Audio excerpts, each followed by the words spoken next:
Moi, je suis de ceux qui pensent, et j'assume mes responsabilités, que la France n'a pas à rougir de son histoire. La France n'a jamais commis de génocide.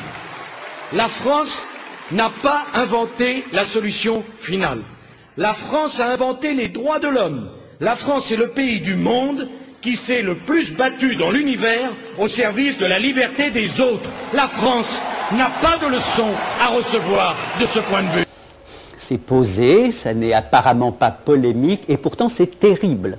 Sarkozy sait que s'il y a une chose qu'un homme de gauche peut reconnaître à Chirac, c'est notamment d'avoir permis à la France d'accomplir jusqu'au bout son travail de mémoire, de terminer le travail de réflexion qu'elle avait fait sur elle-même, en comprenant qu'en effet, une partie de son histoire était sombre. Jamais la France n'a été tentée par le totalitarisme et Pétain. Et tous ceux qui l'ont soutenu, ce Pétain, jamais elle n'a été tentée d'exterminer un peuple. Et que s'est-il passé dans ces colonies? Chaque mot compte chez Sarkozy. Il sait qu'il est en train de faire en sorte que d'un trait de plume puisse être rayé justement ce que des années et des années de réflexion, de travail d'historien, de discussion entre les victimes et parfois leurs anciens bourreaux avaient permis d'obtenir, c'est-à-dire justement de regarder en face l'histoire de France. Ce qui est terrible, c'est qu'il dit « nous n'avons jamais commis de génocide » et qu'à partir de là, il permet non pas à la France de se réconcilier avec elle-même, mais au pire moment de la France de retrouver leur dignité. Il sait ce qu'il fait, il sait qu'en disant « pas de repentance »,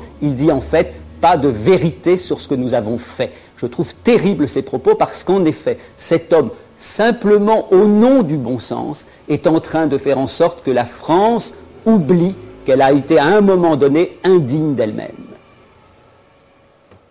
On n'est pas polygame, on ne pratique pas l'excision sur ses filles, on n'égorge pas le mouton dans son appartement et on respecte les règles républicaines. Exemple, ça va beaucoup ça n'a...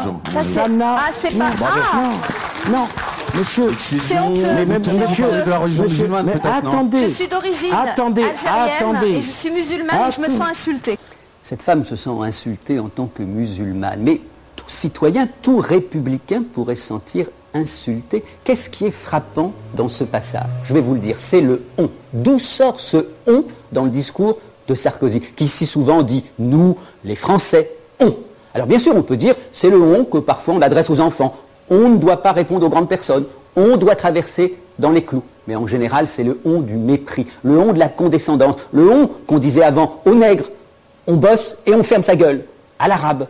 C'est le « on » justement des pires moments du colonialisme. C'est étonnant qu'évoquant les Africains, qu'évoquant les Arabes, ce « on » remonte à la surface. On n'égorge pas le mouton. C'est étonnant de voir à quel point c'est apparemment en contradiction avec le style, en général, un petit peu plus compassé de Sarkozy.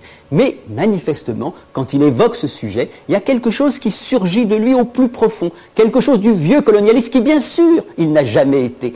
Et c'est étonnant de voir que dans cette phrase, il est ravi d'utiliser des images fortes, le mouton, le sang, la baignoire, vous voyez ce que ça représente, c'est pire que le bruit et les odeurs. Et qu'en plus, pour parapher tout ça, il met sa petite signature « on ». C'est le « on » en effet de celui qui ne respecte pas ceux auxquels il s'adresse.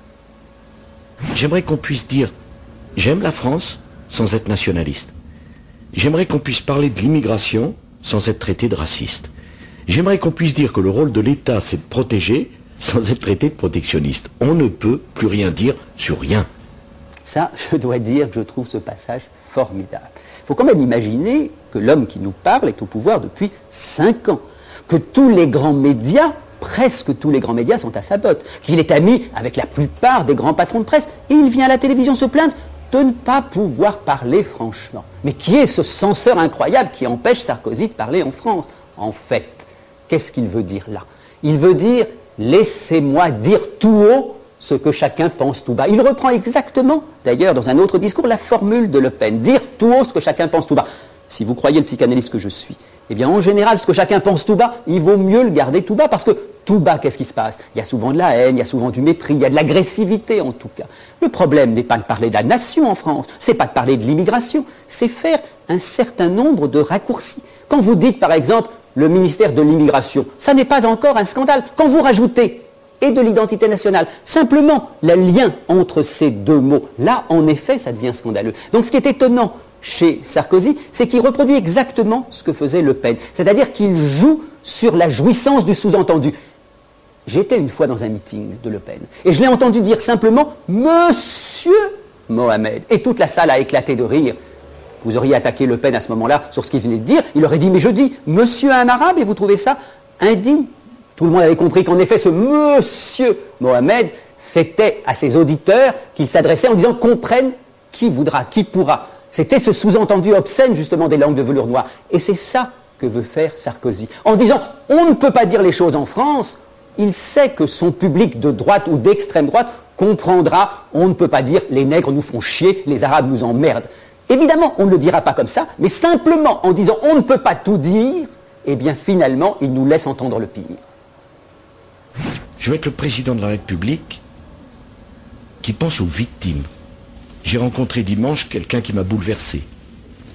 C'est la mère de la petite Sofrane, 23 ans, martyrisée par 2 barbares, et le fait qu'ils aient 17 ans n'empêche pas que ce soit des barbares, qui l'ont torturée pour avoir le numéro de la carte bleue pour trouver 1,27 € dessus. 1,27 €. Je dis aux Français que s'ils me font confiance et si je suis élu, le problème des multirécidivistes, je le réglerai dans l'été 2007. Je pourrais me contenter de faire remarquer que cet homme a quand même dirigé le ministère de l'Intérieur pendant un petit paquet d'années et qu'on se demande pourquoi, tout à coup, quelques semaines après son élection à la présidence de la République, il réussirait à régler le problème des multirécidivistes et sous-entendu tous les autres problèmes, j'imagine, de délinquance, de criminalité, alors qu'il ne l'a pas fait pendant qu'il avait, il faut bien le dire, les pleins pouvoirs. Qu'est-ce qui a manqué à la droite pendant des années et des années pour faire ce qu'elle nous annonce maintenant réalisable, comme ça, dans la foulée de l'élection? Mais je vais faire autre chose. Je vais faire autre chose parce que lorsqu'on évoque, comme vient de le faire Sarkozy, les victimes, lorsqu'on évoque un fait divers, comme on dit, aussi épouvantable que celui qu'il prend en exemple, il faut quand même dire autre chose. En général, ceux qui mettent sur la sellette un fait divers épouvantable ont un objectif bien précis, vous faire taire. Parce que devant l'horreur, en effet, du crime, on ne peut que se taire. Et c'est là où Sarkozy est très rusé. Il présente un fait divers épouvantable et tout de suite après, il présente une mesure politique dont on se dit elle doit être juste puisqu'elle suit un fait divers aussi épouvantable. C'est exactement comme quand Le Pen disait par exemple « Vous êtes contre la peine de mort ? Mais qu'est-ce que vous feriez si on tuait votre enfant ?» Si on tuait mon enfant, évidemment, je serais en dehors du lien social. Je ne serais plus justement l'homme civilisé, républicain, respectueux des lois que je suis. Lorsqu'on vous met justement devant l'insoutenable, vous ne savez pas ce que vous êtes. Et l'homme politique ne doit jamais prendre des exemples comme ça.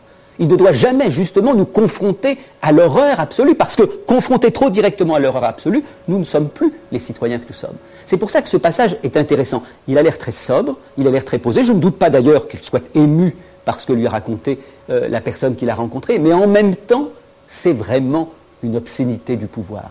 C'est vraiment faire passer la politique à l'occasion de l'émotion que le crime suscite en nous. Moi, je n'aime pas ces rapprochements-là. Je trouve qu'il aurait été digne, cet homme, s'il nous avait parlé de la souffrance de la victime, de la souffrance de sa famille, et s'il s'était tu après.